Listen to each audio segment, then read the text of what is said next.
नमस्कार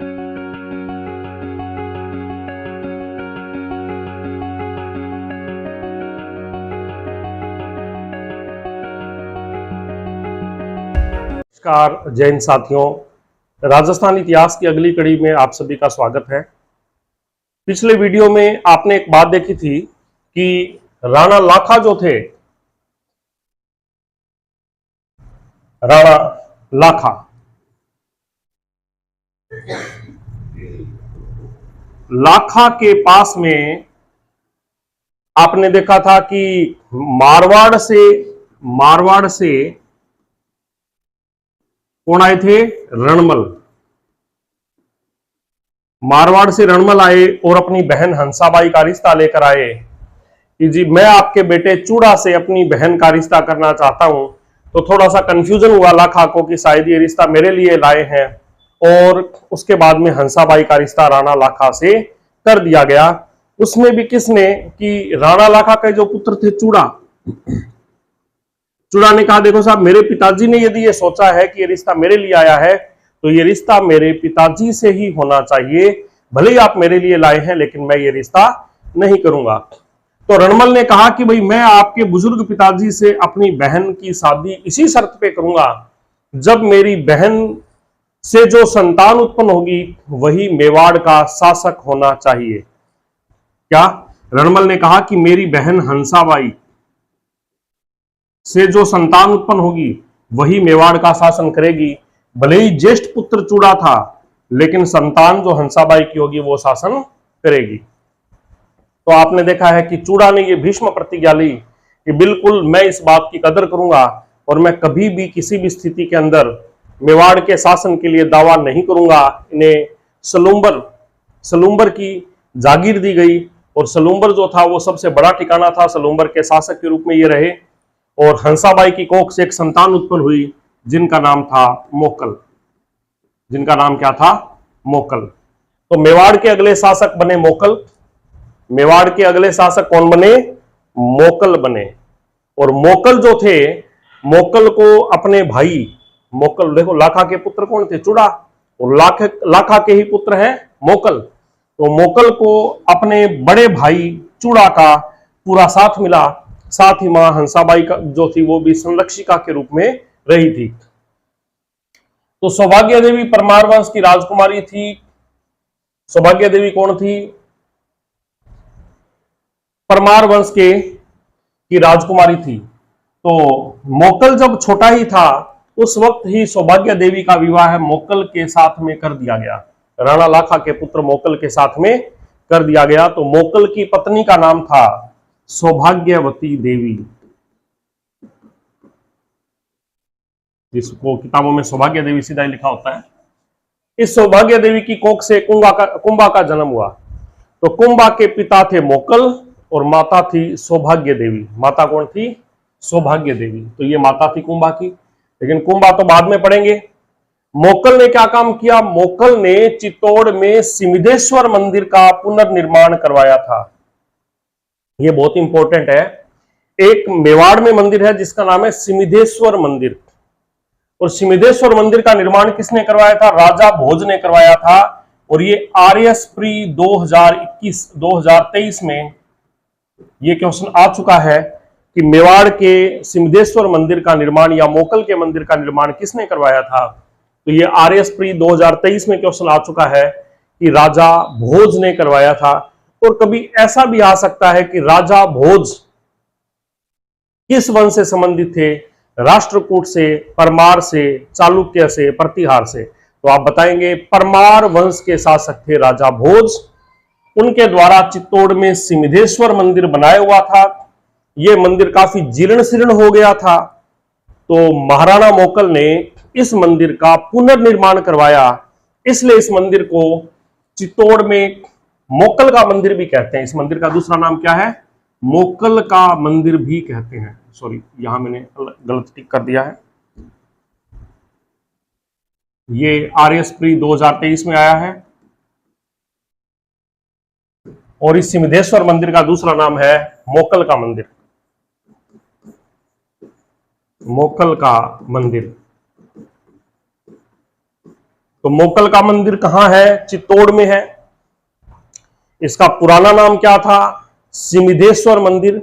और इसे असल में बनाया किसने था? परमार वंश के राजा भोज ने बनाया था। देखिए क्वेश्चंस रिपीट होते रहते हैं, तो अन्य प्रतियोगी परीक्षाओं में भी ये इंपॉर्टेंट है।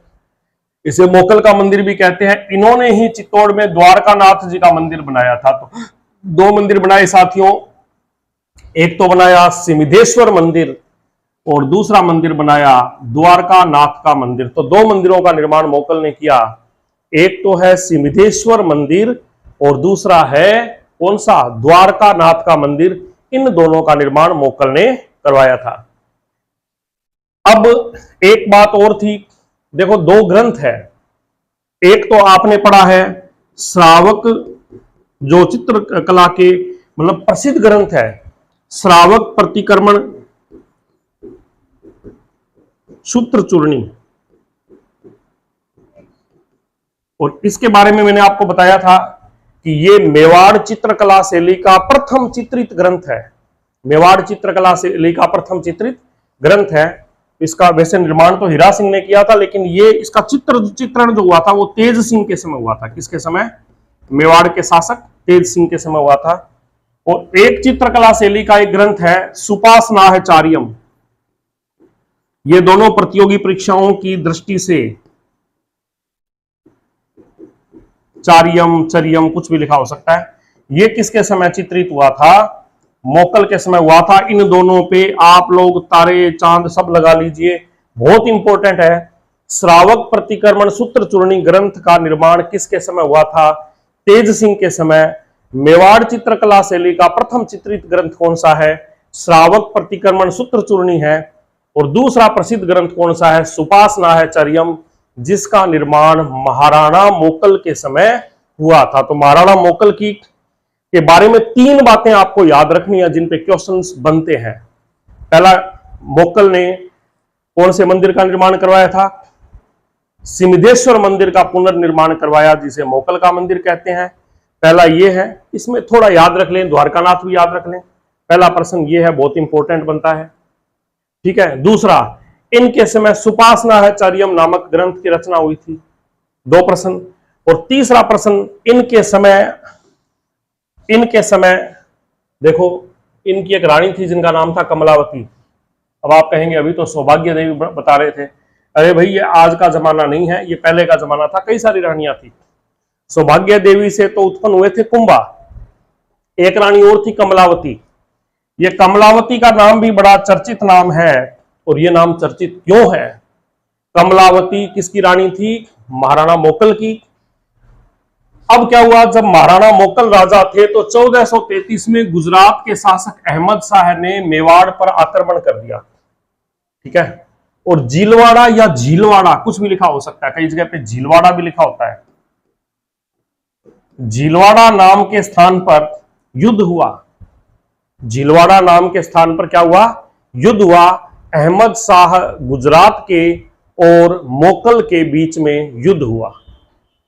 दोबारा सुनिए, 1433 में आक्रमण कर दिया किसने? गुजरात के अहमद शाह ने। और उस वक्त झीलवाड़ा नाम के स्थान पर युद्ध हुआ था। और उस युद्ध में राजा के साथ में रानी कमलावती भी गई हुई थी। इस युद्ध में राजा के साथ में कौन गई हुई थी? रानी कमलावती भी गई हुई थी। युद्ध तो चल रहा था मोकल और अहमद शाह के बीच में। अब वहीं पे क्या हुआ, आपको पता है कि मोकल के पिता थे लाखा और लाखा के पिता थे क्षेत्र सिंह। देखो याद करो, क्षेत्र सिंह, क्षेत्र सिंह के बाद कौन हुए? लाखा। लाखा के बाद कौन हुए? मोकल। और इस क्षेत्र सिंह जी के कई फर्जी पुत्र थे। फर्जी मतलब औरस पुत्र दूसरी रानियों के। कौन थे? चाचा,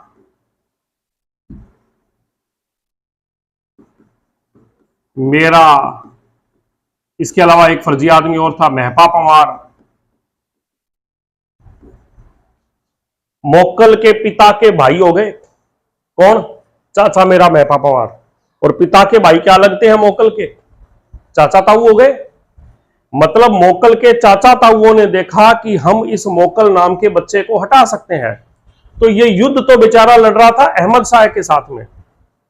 किसके साथ युद्ध लड़ रहा था? अहमद शाह के साथ में। और इन लोगों ने उस युद्ध स्थल पर ही धोखा करके और मोकल की हत्या कर दी साथियों।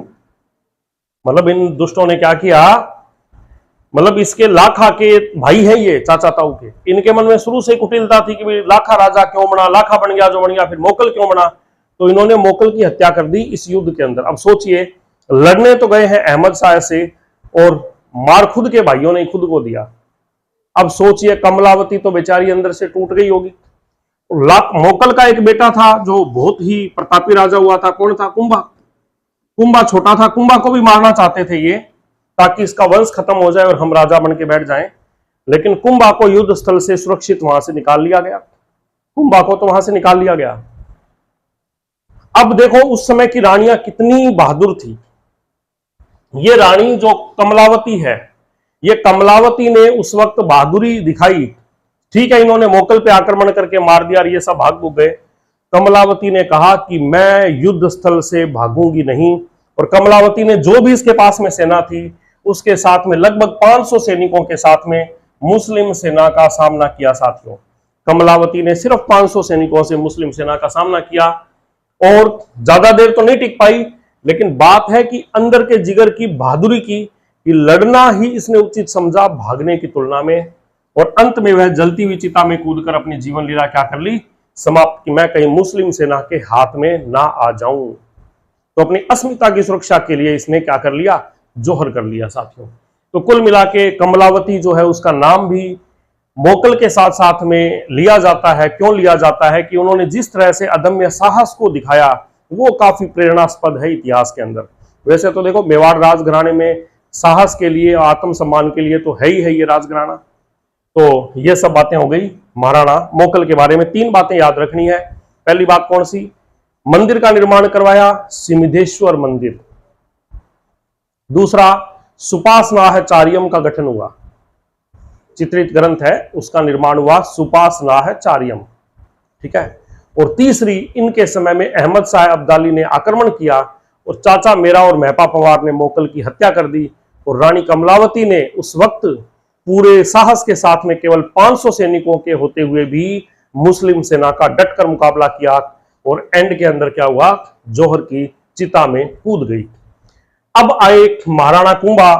कुंभा का शासन देखो 1433, ये आक्रमण देखो 1433 में हुआ था ना। तो 1433 में मोकल तो खत्म हो गए। तो 1433 में महाराणा कुंभा शासक बने और 1468 तक, यानी लगभग 35 वर्षों तक लाखा के बाद सबसे ज्यादा शासन करने वाले महाराणा कुंभा है। लाखा के बाद में सबसे ज्यादा समय तक शासन करने वाले कौन है? महाराणा कुंभा है। कुंभा का नाम कुंभा, कुंभकर्ण, सिसोदिया, ये सभी नाम लिए जाते हैं। कुंभा भी कहा जाता है, कुंभकर्ण, सिसोदिया भी कहा जाता है। ये कई नाम इनके लिए लिए जाते हैं। ठीक है ना। आगे बात समझ में।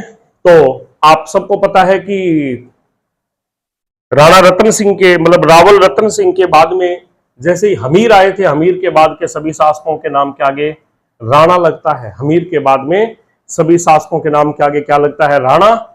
और ये राणा वंश या सिसोदिया वंश, अब इस जो वंश को कहा जाएगा, इस गुहिल वंश का ये दूसरा नाम पड़ गया सिसोदिया वंश। हालांकि सब गुहिल के ही संतान है। कुंभकर्ण या कुंभा एक बहुत ही वीर योद्धा था। ना सिर्फ एक वीर योद्धा था बल्कि एक बुद्धिजीवी भी था। इसमें कला भी थी, है ना। इसके अंदर कला भी थी, इसके अंदर युद्ध कौशल भी था और सर्वगुण संपन्न व्यक्ति आप कह सकते हैं महाराणा कुंभा को। लगभग 35 वर्ष तक इन्होंने शासन किया। हालांकि कुंभा के शासन के समय कोई ज्यादा युद्ध नहीं हुए, लेकिन युद्ध जो भी हुए, अच्छा ये किसकी संतान थे? अभी मैंने बताया था महाराणा मोकल और सौभाग्य देवी की संतान थे। सौभाग्य देवी के गर्भ से इनका जन्म हुआ था। अब जैसे ही कुंभा शासक बने तो इनके सामने 2 चुनौतियां थी। एक तो चुनौती ये थी कि जो मोकल थे, देखो लाखा, लाखा की पत्नी कौन थी? हंसाबाई। हंसाबाई का भाई कौन था? रणबल। लाखा का पुत्र मोकल। मोकल का भाई, मोकल का मामा हो गया ना रणबल। भाई देखो मां का भाई कौन हुआ? मामा। मोकल का रणबल हो गया मामा, और मोकल का संतान कौन है? कुंभा। तो रणबल इसके क्या लगा? रणबल इसके क्या लगा? रणबल लगा कुंभा के पिता का मामा। पिता का मामा है, आगे बात समझ में ना। पिता का मामा है रणबल। यह आया था मारवाड़ से और बड़ी चतुराई से आया था, क्योंकि रणबल के पिता चूड़ा ने, रणबल के भी पिता चूड़ा थे, उन्होंने मारवाड़ से इनको भगा दिया। तो ये अपने बहन का इधर रिश्ता करके मेवाड़ में घुस के और अपनी यहां पे शासन स्थापित करना चाहता था। कुंभा के सामने चुनौती ये थी कि रणबल अब अपनी, मतलब कुंभा की दादी कौन हो गई? हंसाबाई। अब हंसाबाई का काफी ज्यादा इंटरफेयर था, और हंसाबाई का जितना इंटरफेयर था उससे भी ज्यादा इंटरफेयर था हंसाबाई के भाई रणबल का। आगे बात समझ में। दादी का भाई काफी ज्यादा साम्राज्य में इंटरफेयर कर रहा था, काफी ज्यादा हस्तक्षेप कर रहा था, और हस्तक्षेप के साथ साथ उसने बहुत सारे राठौड़ सरदार लाकर मेवाड़ में बसा दिए, और धीरे धीरे ये चाहता था कि मैं क्या करूं, इस मेवाड़ को धीरे धीरे अपने ही अंडर में ले लूं। तो कुंभा को ये सामने दिख रहा था कि मेरा साम्राज्य मेरे ही दादी के भाई रणबल के से खतरे में है। एक तो है रणबल से निपटना है, और दूसरा निपटना है लाखा के भाई थे। लाखा के भाई थे मतलब दादा के भाई, चाचा मेरा महपा पंवार, जिन्होंने मोकल की हत्या की। तो उनको भी निपटाना जरूरी था। तो पहला हो गया रणबल को निपटाना है, दूसरा चाचा मेरा महपा पंवार, इनको भी निपटाना है। तो दो दुश्मन हो गए, एक नंबर ये, दो नंबर ये। अब इनसे सीधी लड़ाई करें या कुटिलता से करें, ये बात कुंभा के सामने थी। तो कुंभा ने बड़ा दिमाग लगाया। कुंभा ने क्या दिमाग लगाया? कुंभा को यह पता था कि मेरे पिताजी के बड़े भाई चूड़ा, मेरे पिताजी के बड़े भाई चूड़ा जो है वो काफी ज्यादा ईमानदार हैं, वो हमारे साम्राज्य के लिए काफी ज्यादा समर्पित हैं। तो चूड़ा गए कहां पे? चूड़ा ऐसे गए कि भाई अपने जो मां के भाई रणबल के हस्तक्षेप बढ़ने की वजह से, मां के भाई रणबल के हस्तक्षेप, वे सगी मां तो थी नहीं, इसके हस्तक्षेप बढ़ जाने की वजह से हंसाबाई ने थोड़ा उस पर संदेह करना शुरू कर दिया। तो राणा चूड़ा जो थे वो उस वक्त मेवाड़ को छोड़ के बाहर चले गए थे। कौन? राणा चूड़ा मेवाड़ को छोड़ के बाहर चले गए थे। तो मोकल कुंभा ने सबसे पहले तो अपने ताऊजी को बुलाया कि ताऊजी, चूड़ा ताऊजी, आप आइए, मेरे सामने ये दो समस्याएं हैं, यही दो समस्याएं जो आप अच्छे से जानते हैं, और ये जानते हुए आप इसको छोड़ के गए हैं मेवाड़ को, तो आप आइए मेरी मदद कीजिए। तो इनका पहला काम इसने ये किया कि मेवाड़ के सबसे विश्वास पात्र व्यक्ति चूड़ा जो थे उनको बुलाया, अपने ताऊ चूड़ा को। क्लियर? चूड़ा को बुलाने के बाद में कुंभा ने और थोड़ी सी कुटिलता बरती। अब बोले रणबल जो दादी के भाई थे, बोले मामा श्री आप आइए। बोले क्या? बोले यार ये जो दुश्मन है ना चाचा मेरा महपा पंवार, इनको अपने को निपटाना है। क्या करना है? अपने को इनको निपटाना है। रणबल ने कहा बिल्कुल मैं तैयार हूं। वो चाहता था कि मैं कुंभा का विश्वसनीय बन जाऊं, और रणबल को मदद ले ली, चूड़ा की मदद ले ली, और लेके और ये तीनों को बोलिए ढूंढिए। तो जैसे ढूंढने लगे तो ये तीनों के तीनों बदमाश कहां पे निकले? ये निकले मालवा में छुपे हुए। कहां छुपे हुए मिले? मालवा में छुपे हुए मिले। आगे बात समझ में। ये मालवा में छिपे हुए मिले, और मालवा के शासक था मोहम्मद शाह, उसके पास में छिपे हुए थे। तो उसको बोला कि ये तीनों हमें दे दो, उसने दिया नहीं। फिर ये जैसे तैसे इनको यहां से निकाल के इनको मार दिया गया। लेकिन बोले मोहम्मद शाह से कि तेरे से तो हम बाद में निपटेंगे, तेरे से तो हम बाद में निपटेंगे। किसने कहा? कुंभा ने। बोले तेरे से बाद में निपटेंगे, जिसको अपने कहते हैं महमूद खिलजी।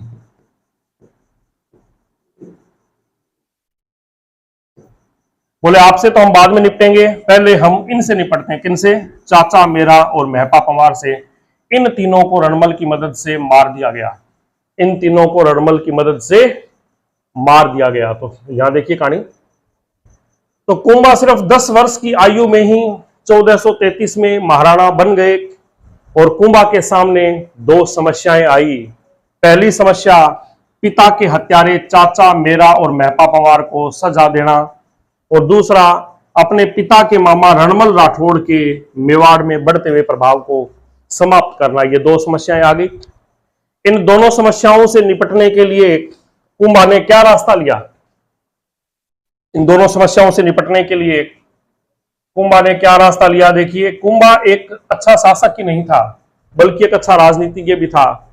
दिमाग का उपयोग करते हुए रणमल राठौड़ को मारवाड़ से अपने पिता के हत्यारों का दमन करने के लिए सैनिकों सहित बुलाया। रणमल राठौड़ को बोले कि मामा जी आप आइए, अपने चाचा मेरा महपा पवार को निपटाना है। और चूड़ा को भी बुला लिया, ताऊ जी को भी। सबसे पहले तो चाचा मेरा की हत्या की, रणमल की मदद लेके। किसकी हत्या की? चाचा मेरा और महपा पवार, तीनों की हत्या कर दी। और कुल मिला के बात यह है कि यहां पे एक आधी समस्या तो हल हो गई, क्योंकि असली दुश्मन तो उन्होंने निपटा दिए। अब है जो अंदर बैठा दुश्मन है, कौन? रणमल, उसको निपटाना है। अब रणमल का क्या था? दूसरी समस्या रणमल थी। अब रणमल का एक महिला थी भारमली, ये रणमल को शराब पिलाती थी। भारमली जो थी, ये रणमल को शराब पिलाती थी। और रणमल ने कई बार भारमली के सामने ये बात भी कही थी कि भाई मुझे कुंभा को निपटा के यहाँ का शासक बनना है। तो भारमली ने ये बात कुंभा को बता दी थी कि भाई तेरे को निपटाने के चक्कर में ये कई बार नशे पते में मुझे बोल देता है क्या कि मैं एक दिन यहाँ का शासक बनूंगा। तो ये नशे में बोल जाता है, इसको पता चलता नहीं है, लेकिन आपको है खतरा साहब इससे। तो बोले फिर ऐसे कर, इसको तू ही निपटा। बोले कैसे? बोले शराब में जहर मिला के और आज शाम को पिला देना, और तेरे को इसके बदले कोई सोना चांदी वगैरह जो चाहिए वो दे देंगे। ज्यादा अपने को लफड़ा करना नहीं है, सीधा बस निपटा दे। तो हंसाबाई की दासी थी जिसका नाम था भारमली। भारमली को रणमल राठौड़ चाहता था, और भारमली क्या थी कि कुंभा को अपने पुत्र के समान मानती थी। हंसाबाई की दासी थी, ये कुंभा को भी अपने बेटे की तरह मानती थी। तो उसने कह दिया, बोले ये नशे पते में बहुत बार बोलता है कि मैं यहाँ का शासक बनूंगा। तो भारमली की सहायता से 1438 में शराब में जहर देकर रणमल की हत्या करा दी गई। अंदर की समस्याएं दोनों सोल्व हो गई, और चूड़ा साथ में था। ठीक है ना? अब क्या हुआ? रणमल की हत्या हो गई। रणमल किसका बेटा था? देखो, रणमल मारवाड़ से आया था। कहां से आया था? मारवाड़ से। रणमल के पिता का नाम भी चूड़ा था, चूड़ा का पुत्र था रणमल। ये चूड़ा अलग है भाई, मारवाड़ वाला चूड़ा राव चूड़ा है। ये कौन? राव चूड़ा, राठौड़ चूड़ा है। और रणमल का पुत्र था जोधा। अब रणमल को तो मारा, जो मारा ही मारा। बोले ये जो मारवाड़ है ना, इसको भी सारे को निपटाओ और उसको अपने साम्राज्य में लो। तो लाखा जो था वो अपने ताऊजी चूड़ा, मोकल के बड़े भाई चूड़ा, उनको साथ लेके और पीछा करते करते कुंभा की सेना ने पीछा किया, मारवाड़ में पहुंचे। और वहां से जैसे रणमल के पुत्र जोधा को पता चला, जोधा बड़ा ही शांत स्वभाव के बहुत अच्छे शासक थे। जोधा को पता चला कि मेरे पिता की हत्या तो हो गई है, अब मुझे और मारने के लिए, और इसके बहुत सारे भाई थे। ये हम पढ़ेंगे मारवाड़ में, जब हम जोधपुर का राजवंश पढ़ेंगे उसमें पढ़ेंगे जोधा के बारे में बहुत कुछ। फिलहाल जोधा को मारने की सोची तो जोधा अपने भाइयों सहित वहां से भाग गया। राव जोधा मेवाड़ में अपनी बुआ हंसाबाई के पास में पहुंचा। रणमल की बहन थी ना हंसाबाई, उसके पास में पहुंचा। ठीक है? और बोले देखियो बुआ जी, ये आपका जो छोरा है ना, आपका जो पोता है, ये मुझे मारने के लिए भाग रहा है। किसके पास में गया? बुआ जी के पास में। जोधा कहां पे गया? रणमल की बहन थी हंसाबाई, और जोधा की क्या हो गई? बुआ जी के पास में गया। बोले बुआ जी, आपका पोता है ना? बोले पोता कौन सा? बोले आपके पति कौन थे? बोले कुंभा। आपके बेटे कौन थे? बोले मोकल का बेटा कौन है? बोले कुंभा। बोले आपका पोता मुझे मारने के लिए मारवाड़ में ढूंढ रहा है, बुआ जी मुझे बचा लीजिए। आई बात समझ में? क्या बोले? बुआ जी मुझे बचा लीजिए। बुआ जी ने कहा कोई बात नहीं, तू बैठ जा, तुझे कोई नहीं मारेगा, मैं बैठी हूं ना। मैं यहाँ की दादी हूं, इस साम्राज्य की क्या हूं, दादी हूं। मेवाड़ की मैं दादी हूं और कुंभा की भी मैं दादी हूं, मुझे ना वो मारेगा ना कोई और, तू आजा बैठ जा। उसको बिठाया, इधर से कुंभा को बुलाया, बोले कुंभा तू आ इधर भाई। बोले कैसे? बोले ये इसको तू मार क्यों रहा है? बोले इसके पिता ने यहाँ गड़बड़ की थी। अरे पिता ने की थी, पिता को मार दिया, काम हो गया ना? बोले हाँ। अब तू गड़बड़ मत कर, अब तू देख तुम दोनों जो है वो ये तेरा हिसाब से तो मामा ही लगता है, तुम आराम से प्रेम से रहो। और जोधा और कुंभा के बीच में संधि करवा दी। जोधा और कुंभा के बीच में क्या करवा दी? संधि। और उस संधि का नाम है आवल बावल की संधि। इसमें भी भाई फूल पत्तियां चांद तारे सब लगा लीजिए, बहुत इंपॉर्टेंट है। आवल बावल की संधि किसके मध्य हुई? तो ध्यान रखना, जोधा और कुंभा के मध्य हुई। किसकी मध्यस्थता से हुई? हंसाबाई की मध्यस्थता से हुई। किसकी मध्यस्थता से हुई? हंसाबाई की मध्यस्थता से हुई। जोधा ने कहा कि अभी भी मुझे थोड़ा बहुत खतरा है। जोधा ने बोला अभी भी मुझे थोड़ा बहुत खतरा है। तो अब निर्धारण हो गया कि मारवाड़ की सीमा, मेवाड़ में मारवाड़ की सीमा निर्धारण का मुख्य बिंदु क्या था? सोजत। बोले सोजत जो है वो तो रहेगा मारवाड़ में, और सोजत के दूसरी साइड का ठिकाना कहां पे रहेगा? मेवाड़ में रहेगा। लेकिन ठीक है, हमारी संधि हो गई, इस संधि को और ज्यादा विश्वसनीय बनाया जाए। कल को आज हमने संधि की है, हंसाबाई बूढ़ी आत्मा है, कल को खत्म हो गई और ये फिर कुंभा मेरे को मारने आ गया, तो अपने थोड़ा इसको रिश्तेदारी में बदल देते हैं। तो इन्होंने क्या किया? जोधा ने अपनी पुत्री श्रृंगार देवी, जोधा की पुत्री कौन थी? श्रृंगार देवी। जोधा की पुत्री कौन थी? श्रृंगार देवी। किसकी पुत्री थी? जोधा की। ठीक है ना? जोधा ने अपनी पुत्री श्रृंगार देवी का विवाह है। कुंभा के पुत्र थे, एक तो थे उदा और एक थे रायमल। बड़ा तो थे उदा जिसने कुंभा की हत्या की थी, और छोटा कौन था? रायमल। रायमल से श्रृंगार देवी का विवाह है, मतलब रिश्ता कर दिया और विवाह भी कर दिया। समझ में आई बात? आवल बावल की संधि के संबंध में सत्य कथन है। तो आवल बावल की संधि किस किस के बीच में हुई? जोधा और कुंभा के मध्य हुई, पहली बात। हंसाबाई की मध्यस्थता से हुई, दूसरी बात। इसमें जोधा ने अपनी पुत्री श्रृंगार देवी का विवाह है कुंभा के पुत्र रायमल से किया। कुंभा के बड़े पुत्र रायमल से किया, गलत बात। छोटे पुत्र रायमल से किया, सही बात। आगे बात समझ में? ये बड़े छोटे में भी उलझा के आपका प्रश्न गलत करवा सकते हैं। आई ना बात समझ में? आपको कह दे आवल बावल की संधि में जोधा ने अपनी पुत्री श्रृंगारी देवी का विवाह है कुंभा के बड़े पुत्र रायमल से किया, और आप बड़े पुत्र को सही कह दो, अरे भाई बड़ा पुत्र नहीं है, बड़ा तो कौन था? उदा। छोटा पुत्र कौन है? रायमल। रायमल से कर दिया। एक मिनट,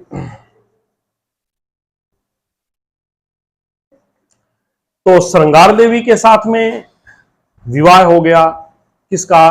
कुंभा के पुत्र रायमल का। और ये श्रृंगारी देवी ने क्या है कि एक बावड़ी है, घोसुंडी की बावड़ी, उसका निर्माण करवाया था श्रृंगारी देवी ने। तो ये क्वेश्चन यहां भी बनता है, घोसुंडी की बावड़ी में प्रशस्ति का निर्माण करवाया था श्रृंगार देवी ने, जो रायमल की पत्नी थी और कुंभा की पुत्रवधू थी। उसमें उसने सारा उल्लेख किया है कि ऐसा ऐसा कुछ हुआ था, इस वजह से मैं मेवाड़ में मेरी शादी हो गई। ठीक है ना? अब जी अगली कहानी शुरू होती है। महत्वपूर्ण दो युद्ध, जो एक तो युद्ध गुजरात के साथ में और एक मालवा के साथ में कुंभा का, ये दो महत्वपूर्ण युद्ध आपको पढ़ने हैं। तो देखिए पहला युद्ध क्या था? चाचा मेरा और उसका साथी था महपा पंवार, और चाचा का एक पुत्र था अक्का माडू। कौन था? अक्का माडू। ये चार बदमाश थे। ये मतलब हर समय मेवाड़ के खिलाफ षड्यंत्र करते थे। इनका यही था कि हम साजिश करके कैसे न कैसे राजगद्दी प्राप्त कर लें। ये भाग के चले गए सुल्तान महमूद खिलजी प्रथम के पास में। कहां चले गए? सुल्तान महमूद खिलजी पत्र के सुल्तान महमूद खिलजी प्रथम के पास में चले गए, और वहां जाके इन्होंने शरण ले ली। अब उस वक्त फोन तो था नहीं कि कुंभा फोन करे, ओए भाई मेरे आदमी लौटा दे, है ना? तो कुंभा ने पत्र भेजा महमूद खिलजी के पास में कि आप जो है वो हमारे विद्रोही आपके पास में आपने छुपा रखे हैं, वो हमें लौटा दीजिए। तो महमूद खिलजी प्रथम ने विद्रोहियों को लौटाने से इनकार कर दिया। तो महाराणा कुंभा जो था उन्होंने मांडू पे क्या कर दी, चढ़ाई कर दी। मांडू यानी मालवा पे चढ़ाई कर दी। बोले आप हमारे दुश्मनों को वहां से जो है वो छोड़ नहीं रहे हो। पहला तो कारण हो गया ये। तो मालवा के साथ में संबंध बिगड़ने का पहला कारण तो क्या हो गया, मेवाड़ के विद्रोही चाचा मेरा, महपा पवार और अक्का माडू, ये सभी के सभी जो थे उनको महमूद खिलजी ने शरण दे रखी थी। पहला कारण तो आक्रमण का ये हो गया साथियों। दूसरा कारण क्या था कि मेवाड़ मतलब मालवा के अंदर एक शासक थे होशंग शाह। होशंग शाह, ठीक है ना। होशंग शाह का उत्तराधिकार था। उत्तराधिकारी में क्या था, होशंग शाह का पुत्र था उमर खान को मालवा की गद्दी से हटा दिया। किसने, महमूद खिलजी ने। महमूद खिलजी कुछ नहीं था, सिर्फ एक मंत्री था। महमूद खिलजी कौन था, मंत्री था। तो देखो होशंग शाह है, शासक है, और ये जब मर जाता है तो इसके बाद में इसका बेटा शासक बनना चाहिए ना, उमर खान। लेकिन महमूद खिलजी ने क्या किया, उमर खान को मालवा की गद्दी से हटा दिया और खुद शासक बन गया। उमर खान कुंभा के पास में आया और उमर खान ने कुंभा को बताया था कि साहब एक तो आपके विद्रोही है ना भाई, उसमें जीपीएस सिग्नल तो थे नहीं। तो इस उमर खान ने कुंभा को बताया कि एक तो आपके जो विद्रोही सरदार है, आपके दुश्मन है, उसको हमारे उस जो महमूद खिलजी ने छुपा के रख रखा है। एक तो ये आपका दुश्मन है, आपके दुश्मन छुपा के रख रखे हैं और वो सांप कभी भी आपके लिए घातक हो सकते हैं। और दूसरा ये है कि जी मैं देखो वहां का शासक हूं, हिसाब से मेरे पिता राजा थे तो उनका उत्तराधिकारी मैं हूं, लेकिन हमारे मंत्री ने कुछ सरदारों को अपने साथ में लेके मुझे हटा दिया है। आप मेरी सैनिक सहायता कीजिए ताकि मैं अपना शासन प्राप्त कर सकूं, इसके बदले मैं आपका सदैव वफादार रहूंगा। तो दूसरी बात यह थी कि महमूद खिलजी पर आक्रमण के लिए प्रेरित किया किसने, उमर खान ने। किसने किया, उमर खान ने। दोनों के बीच में 1437 में सारंगपुर नाम की जगह पर युद्ध हुआ। सारंगपुर नाम की जगह पे क्या हुआ, युद्ध हुआ। और इस युद्ध में महाराणा कुंभा की निर्णायक विजय हुई, एक तरफा विजय हुई। और ये महाराणा कुंभा की पहली जीत थी और तगड़ी जीत थी। उससे पहले कुंभा ने बाहरी लड़ाई नहीं लड़ी थी, अंदर अंदर की लड़ी थी। और इस जीत से खुश होकर महाराणा कुंभा ने चित्तौड़गढ़ में विजय स्तंभ का निर्माण करवाया। किसका निर्माण करवाया, विजय स्तंभ का निर्माण करवाया। जैन कीर्ति स्तंभ अलग है, विजय स्तंभ अलग है। विजय स्तंभ का निर्माण किसने करवाया, महाराणा कुंभा ने करवाया। अब आपको बता दें, थोड़ा सा चक्कर पड़ता है। देखो मालवा के साथ में लड़ाई कुंभा ने भी लड़ी है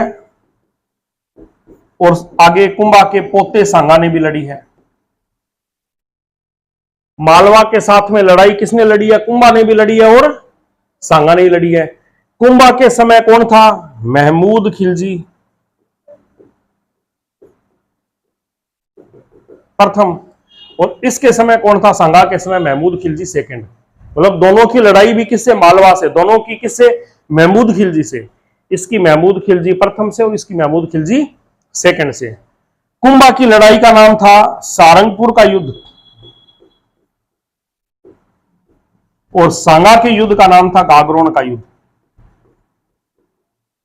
देखो सारंगपुर सांगा नाम मैच हो रहे हैं, लेकिन सांगा की लड़ाई का नाम सारंगपुर का युद्ध नहीं था, सांगा का क्या था, गागरोन। कुंभा की लड़ाई का नाम क्या था, सारंगपुर का युद्ध। ये आपको ध्यान रखना है, दोनों में आपकी मिक्सिंग ना हो जाए। दोनों की लड़ाई मालवा से हुई है, दोनों की लड़ाई महमूद खिलजी से हुई है। कुंभा की लड़ाई महमूद खिलजी फर्स्ट से और सांगा की लड़ाई महमूद खिलजी सेकंड से। कुंभा की लड़ाई का नाम था सारंगपुर का युद्ध और सांगा की लड़ाई का नाम था गागरोन का युद्ध। दोनों ही युद्ध जीते हैं, दोनों ने ही महमूद खिलजियों को कैद किया है और दोनों ने ही बाद में उसके रोने पे माफ करके छोड़ा है। आई बात समझ में, दोनों में थोड़ी समानता है, तो ये समानता मिक्स ना हो जाए इसलिए मैंने आपको बताया है। तो 1440 से लेकर 48 तक विजय स्तंभ का निर्माण किया गया और विजय स्तंभ को बड़ी डिटेल से हम आगे कुंभा के स्थापत्य कला में अच्छे से पढ़ेंगे साथियों, ठीक है ना। महाराणा कुंभा और महमूद खिलजी को बंदी बनाकर ले आते हैं, 6 महीने जेल में रखते हैं और बाद में ये कहता है कि मैं अच्छा व्यवहार रखूंगा और ऐसा वायदा करने के बाद में उसको जेल से छोड़ दिया जाता है। कुछ इतिहासकार कहते हैं कि यह बड़ी गलती थी। यह बहुत बड़ी गलती थी, इसको ऐसे नहीं छोड़ना चाहिए था, क्योंकि देखो बाद में वो वापिस आ जाता है लड़ाई करने के लिए। अब महाराणा कुंभा की लड़ाई होती है गुजरात से। किससे होती है? गुजरात से। अब गुजरात से लड़ाई का कारण क्या था कि ये महमूद खिलजी देखो एक बार रोध होके बरी तो हो गया, लेकिन अंदर की तो इसके जो कहते हैं ना आग, वो मिटी तो नहीं थी। तो ये क्या है, गया गुजरात के सुल्तान कुतुबुद्दीन के पास में, और कुतुबुद्दीन क्या था, कुतुबुद्दीन के पास में गया, बोले कि आप मेरी मदद कीजिए। तो कुतुबुद्दीन कुंभा पे आक्रमण करने के लिए तैयार हो गया। क्यों हो गया? क्योंकि एक तरफ वो मालवा और मेवाड़ की लड़ाई को देख रहा था, किस लड़ाई का फायदा लेके क्यों ना अपने मेवाड़ को अपने अधीन कर लें, और ये महमूद खिलजी को तो बाद में निपटा देंगे, साइड में कर देंगे, है ना। तो कुतुबुद्दीन के मन में भी लालच था। कुतुबुद्दीन का कुंभा का दुश्मन बनने का एक और कारण था। दूसरा कारण क्या था? नागौर में एक शासक था फिरोज खान। कौन था? फिरोज खान। फिरोज खान के बाद में उसका पुत्र शम्स खान नागौर का स्वामी बना। ठीक है ना। अब क्या हुआ? शम्स खान, दोबारा सुनिए, कौन था? फिरोज खान। या मैं लिख देता हूं, फिरोज खान। फिरोज खान का पुत्र कौन था? एक तो था शम्स खान, और दूसरा कौन था? मुजाहिद खान।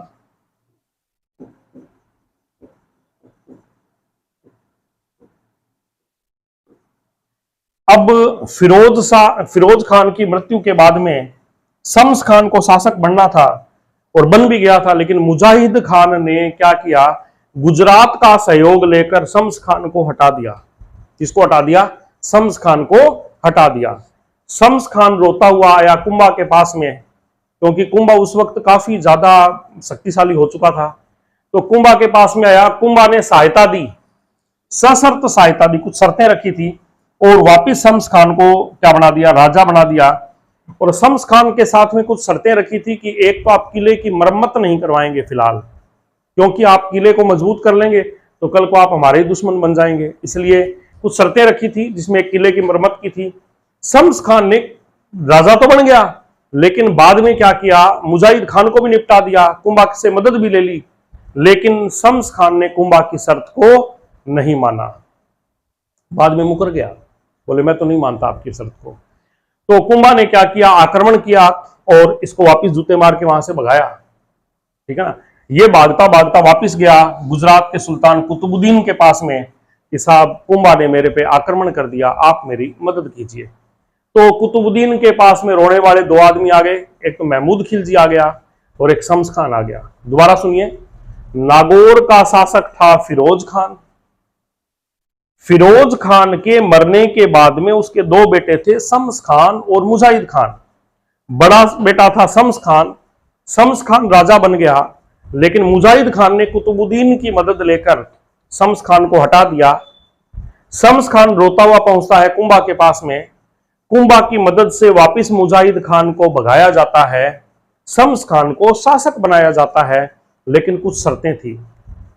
शम्स खान शासक बनने के बाद उन शर्तों से मुकर जाता है। महाराणा कुंभा वापिस शम्स खान पर आक्रमण करते हैं, शम्स खान को जूतों की मार के भगा देते हैं, और शम्स खान रोता हुआ जाता है किनके पास में? कुतुबुद्दीन के पास में। कुतुबुद्दीन को लगा यार ये एक रोता हुआ आया है, एक पहले रोता हुआ आया है, अपने तो बहुत बड़े राजा बन गए, है ना।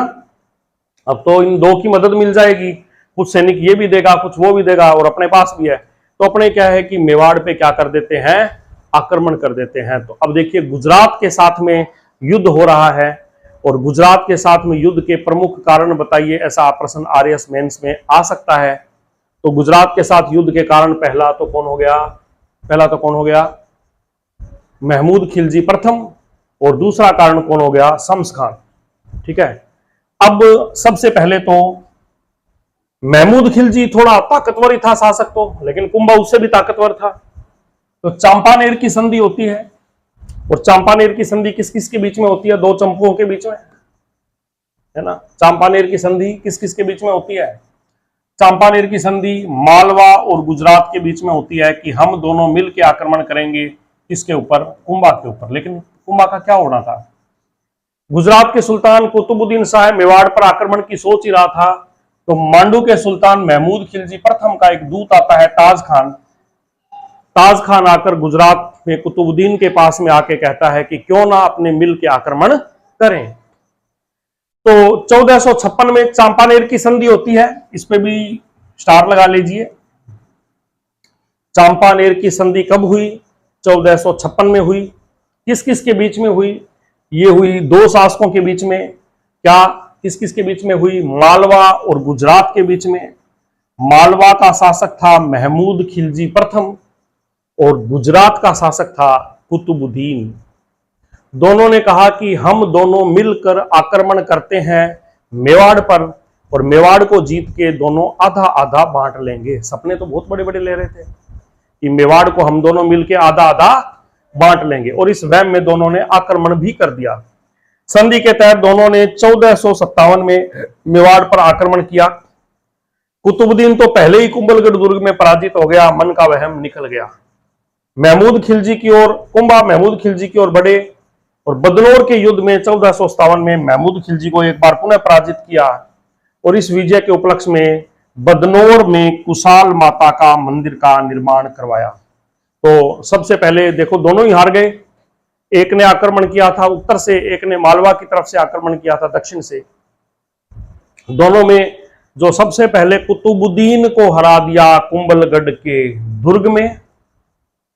कुतुबुद्दीन को कहां हराया? कुंभलगढ़ के दुर्ग में। और महमूद खिलजी को दोबारा हराया बदनौर के युद्ध में। तो पहले युद्ध का नाम क्या था? सारंगपुर का युद्ध। पहले किसमें हराया था? सारंगपुर के युद्ध में। और दूसरा किसमें हरा दिया? बदनौर के युद्ध में। और हरा के दोनों को भगा भगू देते हैं, और उसके बाद में महाराणा कुंभा खुश होकर और बदनौर में कुशाल माता का भव्य मंदिर का निर्माण करते हैं। कुशाल माता के भव्य मंदिर का निर्माण करते हैं। तो साथियों, इस प्रकार से गुजरात और मालवा दोनों के साथ में लड़ाई होती है। इसके अलावा सिरोही में एक शासक था सहसमल देवड़ा। ये भी थोड़ा सा जिद्दी आदमी था, बार बार कुंभा को कहता था ठीक है मान गया, बार बार कहता नहीं माना। तो कुंभा ने कई बार आक्रमण किया था, लास्ट में उसको भी हरा के अपने अधीन ले लिया था। इसकी कोई लंबी ज्यादा कहानी अपने को पढ़ने की जरूरत नहीं है। सिरोही का सहसमल देवड़ा, उसको भी हराकर अपने अधीन लिया, और इसको मेन हराया किसने था? कुंभा का एक सरदार था नरसिंह डोडिया, उसने हराया था। ठीक है, अब है विजय स्तंभ।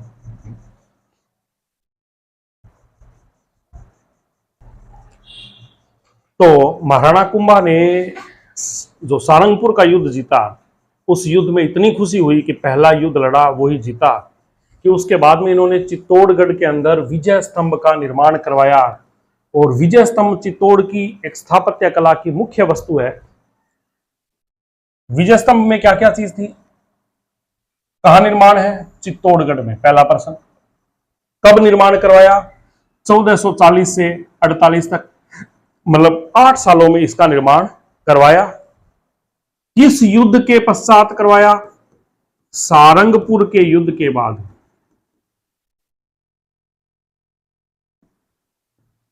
इस युद्ध में जीतने के बाद इन्होंने विजय स्तंभ का निर्माण करवाया। 3 बातें हो गई। विजय स्तंभ भगवान विष्णु को समर्पित है। किसको समर्पित है? विजय स्तंभ भगवान विष्णु, ये थोड़ा मिसप्रिंट हो गया, विष्णु स्तंभ भी कहते हैं इसको, क्योंकि ये भगवान विष्णु को समर्पित है, इसलिए इसको भगवान विष्णु स्तंभ भी कहते हैं। विजय स्तंभ के निर्माण को, चित्तौड़ में विजय स्तंभ के निर्माण को कीर्ति स्तंभ भी कहते हैं। ठीक है, यहां पर एक भगवान विष्णु की ध्वज लगी हुई है, इसलिए इसे विष्णु ध्वन नहीं है, विष्णु ध्वज भी कहते हैं। ये थोड़ी बहुत मिसप्रिंट है। इसे भारतीय मूर्तिकला का विश्वकोश और इसे मूर्तियों का अजायब घर भी कहते हैं। इसे मूर्तियों का, ये 2-3 लाइनें थोड़ी टाइपिंग मिस्टेक है, इनको अपने नोट्स में सही करके देंगे। इसे मूर्तिकला का विश्वकोश कहते हैं। देखो 3 बात, भारतीय, भगवान विष्णु स्तंभ कहते हैं, इसको चित्तौड़ का कीर्ति स्तंभ कहते हैं, मूर्तियों का विश्वकोश कहते हैं। ठीक है ना। और इसका निर्माण सारंगपुर के युद्ध के बाद में करवाया गया था। ये कुछ बातें विष्णु स्तंभ की सब मैंने बता दी। विष्णु स्तंभ का निर्माण कब हुआ? 1440 से 48 के बीच में 8 साल में निर्माण हुआ था। कहां हुआ? चित्तौड़गढ़ के किले में, कुंभलगढ़ दुर्ग के अंदर ही है। इसका नाम है विजय स्तंभ और इसी को हम क्या बोलते हैं? चित्तौड़गढ़ में कीर्ति स्तंभ भी इसको बोलते हैं। हालांकि जैन कीर्ति स्तंभ अलग है, जैन कीर्ति स्तंभ अलग है। इसमें इसको विष्णु ध्वज भी कहते हैं, भगवान विष्णु को समर्पित है। इसमें बहुत सारी मूर्तियां, हिंदू मूर्तियां लगी हुई है, इसलिए इसे भारतीय मूर्तिकला का विश्वकोश कहा जाता है। भारतीय मूर्तिकला का विश्वकोश।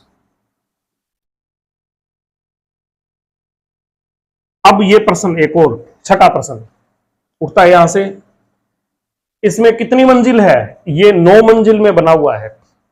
इसकी हाइट कितनी है? 122 फीट है और 30 फीट चौड़ा है।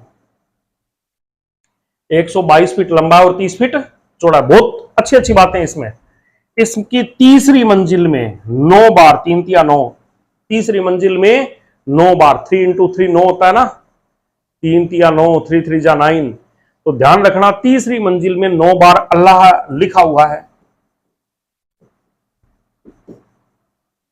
अब यह है कि जब भी कोई आज के टाइम में बिल्डिंग बनती है तो उसका कोई ना कोई इंजीनियर तो होता है, तो इंजीनियर को बोलते हैं वास्तुकार। और इसके वास्तुकार थे जेता, और जेता के बाद में उसके पुत्र नापा और पुंजा। नापा, ये नापा है, नापा और पुंजा, जेता, नापा और पुंजा इसके वास्तुकार है। अब देखो, जब कोई बिल्डिंग बनती है तो उसका तो होता है वास्तुकार, और उस बिल्डिंग के अंदर एक पत्थर लगा दिया जाता है और उस पत्थर के ऊपर कहानियां लिख दी जाती है कि ये इसका निर्माण अब हुआ, इस महाराज ने ये युद्ध जीता, है ना। ठीक है, इसको बोलते हैं प्रशस्ति। क्या बोलते हैं? प्रशस्ति।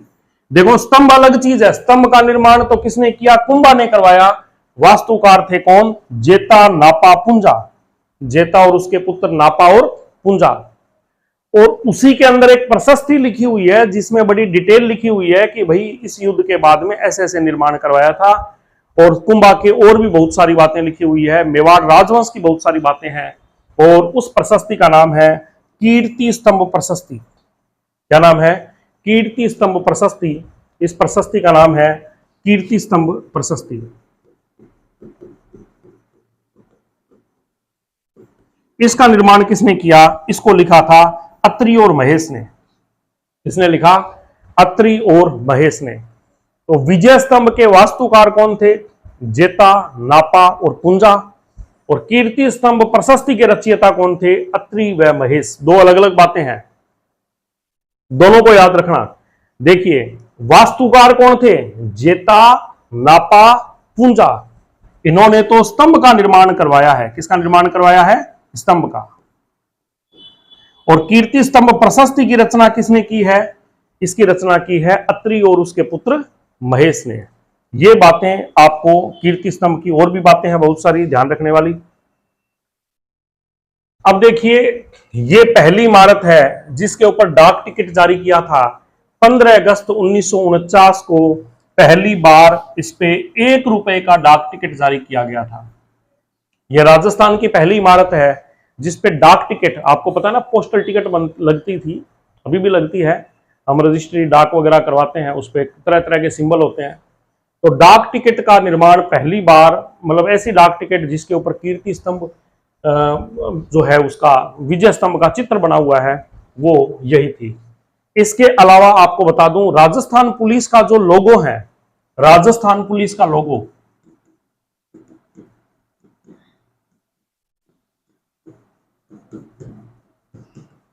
उसमें भी विजय स्तंभ है। उसमें भी क्या है? विजय स्तंभ है।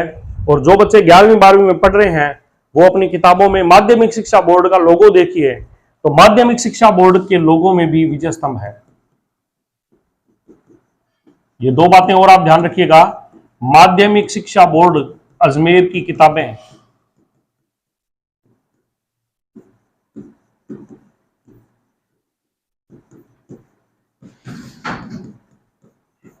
राजस्थान पुलिस के लोगों में भी विजय स्तंभ बना हुआ है।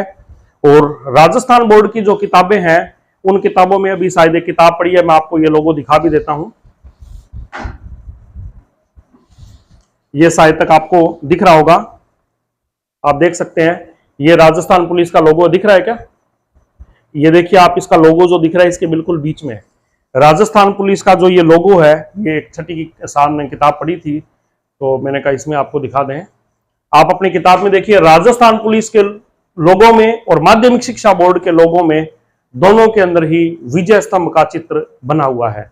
ये बहुत इंपॉर्टेंट है, परीक्षा में आने लायक है। वहीं पर एक बना हुआ है जैन कीर्ति स्तंभ।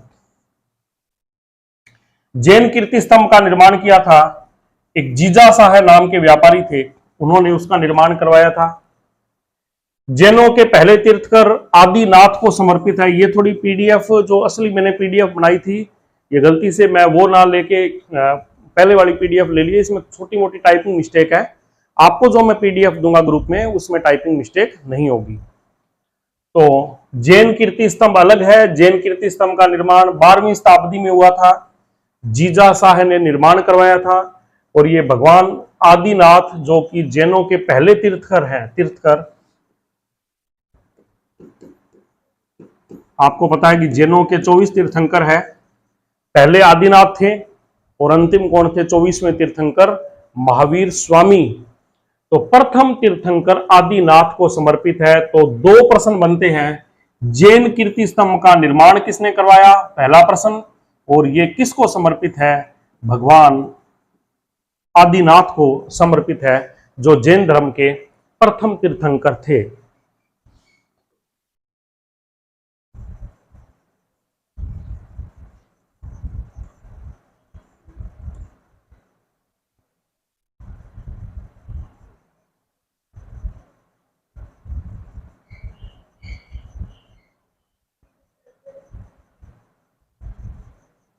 अब देखो साथियों, महाराणा कुंभा में हम ये कह सकते हैं कला प्रेम भी था, है ना, खुद भी बहुत तगड़े कलाकार थे। इसके अलावा ये तलवार में भी इनके ताकत थी। तो अपने कह सकते हैं कि इनके अंदर भाई लाखा का कला प्रेम भी आ गया, तलवार की शक्ति भी आ गई। तो कुल मिला के हर तरीके से ये एक सर्वगुण संपन्न शासक थे। कुंभा की उपाधियां, कीर्ति स्तंभ प्रशस्ति और कुंभलगढ़ प्रशस्ति में महाराणा कुंभा की कई उपाधियों की जानकारी मिलती है। ये उपाधियां किस वजह से मिली, ये भी प्रश्न कई बार आ जाता है। देखो, महाराजाधिराज, छोटे मोटे राजा थे, बहुत सारे छोटे बड़े राजा इनके अधीन रहते थे। तो ये राजाओं के राजा थे, बहुत सारे राजाओं के राजा थे। आपने देखा है नागौर का मामला, गुजरात में, मालवा में और भी तमाम युद्ध हुए थे जिनमें इन्होंने बड़ी बहादुरी का परिचय दिया और बहुत सारे राजाओं को अधीन किया और मेवाड़ का परचम पूरे भारत भर में फैलाया। राजाओं का राजा होने के कारण इनको महाराजाधिराज कहते थे। महाराजा क्यों कहते थे? अनेक राजाओं को अपने अधिकार में रखते थे, तो ये महाराजा थे। राणा, रासो विद्वानों का आश्रयदाता होने के कारण इन्हें राणा कहते थे। क्योंकि आगे राजगुरु इसलिए क्योंकि राजनीतिक सिद्धांतों में काफी दक्ष थे, राजाओं, सामंतों और जागीरदारों का ये काफी हितैषी थे। राजपाट कैसे चलाना है वो इनको बखूबी बहुत अच्छे से आता था। दान गुरु, ये विद्वानों और कलाकारों को बहुत सारा दान दिया करते थे, इसलिए इनको दान गुरु कहते थे। परम गुरु, विभिन्न विद्याओं का ज्ञाता, ये खुद बहुत सारी, ये ना सिर्फ विद्वानों के आश्रयदाता थे बल्कि स्वयं भी बहुत बड़े विद्वान थे। तो बहुत सारी विद्याओं का ज्ञाता थे, अपने समय के सर्वोच्च शासक होने के कारण इन्हें परम गुरु कहते हैं। प्रसिद्ध एक गीत गोविंद है, गीत गोविंद पर इन्होंने टीका लिखी थी रसिक प्रिया। गीत गोविंद पर टीका लिखी गई है रसिक प्रिया, जो कुंभा ने लिखी थी, और इसमें इनकी बहुत सारी उपाधियों का वर्णन है। इनको नरपति भी कहते थे क्योंकि सामान्य मानव से श्रेष्ठ मानव थे, विशिष्ट गुणों के धनी थे नरपति। अश्वपति, ये बहुत अच्छे घुड़सवार भी थे, ठीक है ना। गणपति, बहुत सारे छोटे छोटे राज्यों के राजा थे ये, इसलिए इनको कहते थे गणपति, क्योंकि ये बहुत सारे छोटे छोटे राज्यों के राजा थे। छाप गुरु, देखो कई बार यदि सामने शासक तगड़ा है या कैसा भी है तो छापामार युद्ध प्रणाली कि अचानक जाओ 10-15-50 सैनिक और अचानक छापा मार के हरा दो, छापामार युद्ध शैली में भी निपुण थे। और मेवाड़ की जो प्राकृतिक स्थिति है, जो भौतिक स्थिति है, पहाड़ी क्षेत्र हैं, गुफाएं हैं, तो वहां पर क्या ये छिप जाते थे, उन रास्तों को, तंग रास्तों को यही जानते थे और उनसे ये किसी भी शासक पर छापामार युद्ध कर सकते थे। और यही छापामार युद्ध आगे चल के आपको पता है महाराणा प्रताप का भी मुख्य हथियार बन गया था। हिंदू सुल्तान, उस समय मुस्लिम शासक जो थे वो प्रभावी होने लग गए थे और उन्होंने काफी हिंदू शासकों पर को जो है वो हराकर और अपना शासन स्थापित कर रहे थे। तो वहां पर इन्होंने मुस्लिम शासकों के द्वारा हिंदुओं की रक्षा की, इसलिए इनको हिंदू सुल्तान कहते हैं। नंदिकेश्वर अवतार भी कहते हैं कि ये नंदिकेश्वर के मत का अनुसरण करते थे। नाटकराज, ये नृत्यशाला के शास्त्र के भी अच्छे ज्ञाता थे, इसलिए इनको क्या बोलते हैं, नाटकराज। क्यों? क्योंकि ये नृत्य शास्त्र के भी बहुत अच्छे ज्ञाता थे। शैलगुरु, ये युद्धों में काफी निपुण थे, इसलिए इनको शैलगुरु कहा जाता है। चाप गुरु देखो धनुष को बोलते हैं चाप। अभी आरएस 2024 मेंस में धनुष जब पर्यायवाची आया था तो चाप गुरु क्यों कहते हैं कि धनुष का एक नाम चाप भी होता है, धनुष ऐसी होती है ना,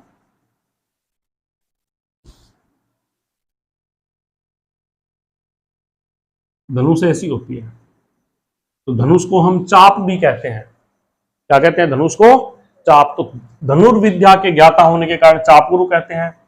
धीमान, बुद्धिमत्ता पूर्वक निर्माण कार्य करने के कारण इनको धीमान भी कहते हैं। अभिनव भट्टाचार्य क्यों कहते हैं? क्योंकि ये श्रेष्ठ वीणावादक, संगीत के क्षेत्र में कुंभा के विपुल ज्ञान के कारण इनको अभिनव भट्टाचार्य भी कहा जाता है। ये बहुत बड़ी उपाधि थी इनकी, अभिनव भट्टाचार्य। अब है कुंभा के स्थापत्य कला के अंदर योगदान। तो मेवाड़ में सज्जन सिंह जी के शासन काल में एक कवि थे श्यामल दास, इनकी किताब थी वीर विनोद। श्यामल दास की किताब का नाम था वीर विनोद। ये सज्जन सिंह जी राजा जो बाद में आएंगे उनके अधीनस्थ रहते थे। इन्होंने बताया है कि चित्तौड़ में यानी मेवाड़ में 84 दुर्गों में से 32 दुर्गों का निर्माण अकेले कुंभा ने करवाया है। और ये दुर्ग कौन कौन से हैं? देखो कुंभलगढ़ का किला,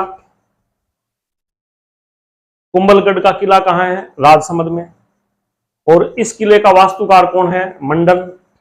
और आपको बता दें कुंभलगढ़ में एक दुर्ग है जिसका, कुंभलगढ़ के अंदर कई दुर्ग है जिसमें ऊपरी भाग का नाम है कटारगढ़। कटारगढ़ को मेवाड़ की आंख भी कहते हैं क्योंकि यहां पर बैठकर और अन्य सभी क्षेत्रों का काफी व्यापक तौर पर निरीक्षण सीसीटीवी कैमरे की तरह कर सकते हैं, है ना, इसलिए इसको क्या बोलते हैं? मेवाड़ की आंख। आबू में अचलगढ़ का किला है, उसका निर्माण भी करवाया था, ये 2 नंबर है। आबू में अचलगढ़ का किला, इसका निर्माण भी करवाया। बसंती दुर्ग, मंचान दुर्ग सिरोही, डूंगरगढ़ बांसवाड़ा में ये मोमट लिखा हुआ है, भोमट दुर्ग का निर्माण करवाया, भोमट दुर्ग, ठीक है ना। इसके अलावा कुंभ स्वामी का मंदिर बनाया और कुंभा स्वामी का मंदिर 3 किलो में है, चित्तौड़ के किले में है, कुंभलगढ़ के किले में है और अचलगढ़ के किले में है। कुंभ स्वामी का मंदिर 3 किलो में है। कहां कहां पे है? चित्तौड़गढ़ में है, कुंभलगढ़ में है और अचलगढ़ में है, ठीक है। चित्तौड़गढ़ में श्रृंगार चंवरी का मंदिर बनाया, ये भी बहुत इंपॉर्टेंट आ गया, आप मंदिर और स्थापत्य कला पढ़ेंगे तो श्रृंगार चंवरी का मंदिर चित्तौड़गढ़ में है, उसका निर्माण करवाया।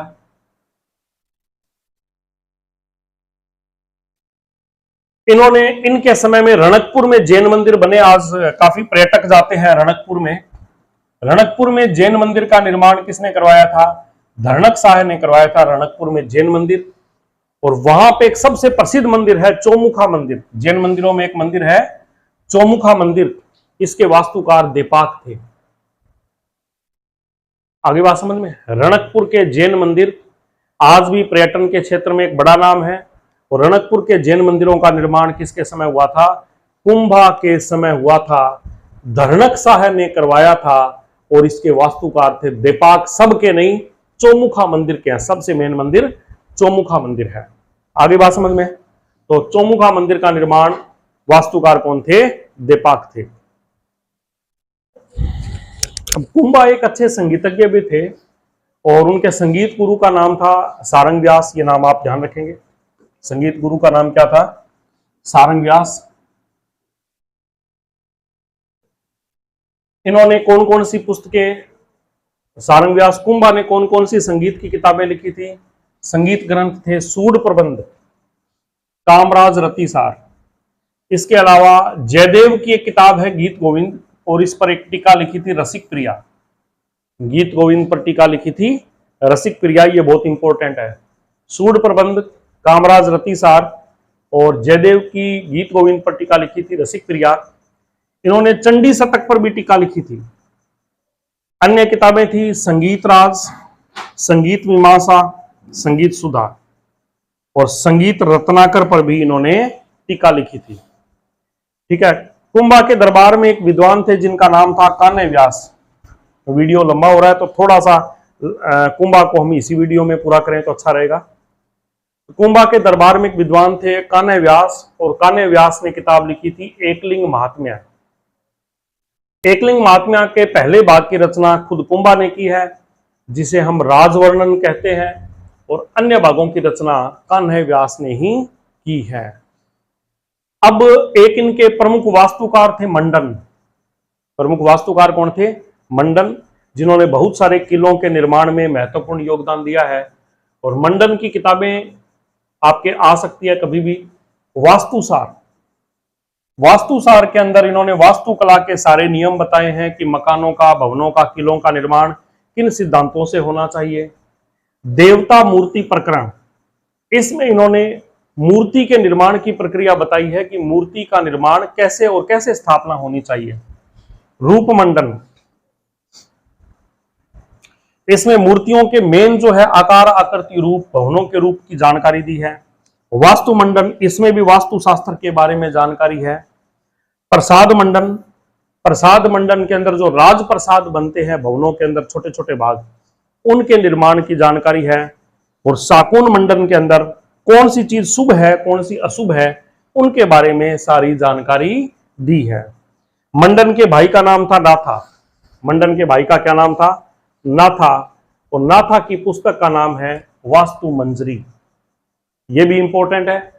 मंडन के बेटे का नाम था गोविंद, और गोविंद की किताब का नाम है द्वार दीपिका, और एक किताब है कलानिधि। दो अलग अलग है, मैंने ब्रैकेट में गलती से आ गया ये, ठीक है ना। कुंभा की बेटी का नाम था रमाबाई, और रमाबाई भी बहुत अच्छी संगीतज्ञ थी, और इसे जावर का परगना दिया गया था। भाई देखो, सिर्फ संगीत से क्या होता है, खर्चा भी तो चाहिए, तो जावर का परगना दिया गया था। कुंभा की बहन का नाम था लाल मेवाड़ी, और इसे अचल दास खिंची के साथ में इनका विवाह हुआ। आपको पता है अचल दास खिंची जो गागरोन के शासक थे, होशंग शाह के साथ में युद्ध हुआ था। अचल दास खिंची वचनी का एक किताब है, बहुत फेमस है, ये हम पढ़ेंगे वहां पे। तो चौहानों की एक शाखा है खिंची शाखा, और कुंभा की बहन लाल मेवाड़ी का विवाह है गागरोन के शासक अचल दास खिंची के साथ में हुआ थे। लाल मेवाड़ी या लाला मेवाड़ी नहीं है। अब देखो, कुंभा सब कुछ अच्छे थे, लेकिन कुंभा के बड़े बेटे का नाम था उदा और छोटे बेटे का नाम था रायमल। जब एंड में आके कुंभा क्या थे, थोड़े से उन्मादी हो गए थे, मतलब मानसिक स्थिति इनकी खराब होने लग गई थी और गुस्सेल और उन्मादी हो गए थे। तो ये एक बार क्या है कि तालाब के किनारे बैठे थे, तब कहते हैं कि कटारगढ़ दुर्ग में ही उदा ने, ये ऊहा आ गया है, उदा ने कुंभा की हत्या कर दी थी। इसलिए उदा को पितृहंता कहा जाता है। क्या कहा जाता है? पितृहंता कहा जाता है। आपको मैंने बताया था कि ये जैन मंदिर वाली बात आ चुकी है पहले, यहां गलती से दोबारा आ गई। उसके बाद में रायमल आते हैं। रायमल को जैसे ही पिता की हत्या की खबर होती है तो वो उदा के साथ में आके युद्ध करते हैं, और उदा को ना तो शासन मिलता और पितृहंता का कलंक भी लग जाता है, और अगले शासक आते हैं रायमल। तो हमने कुंभा के बारे में बहुत डिटेल से पढ़ा है साथियों। अब हम अगला शासक जैसे रायमल है, उसके बाद में सांगा है, वो हम डिटेल से पढ़ेंगे। तब तक के लिए जय हिंद। आप सभी इसी प्रकार तैयारी करते रहें।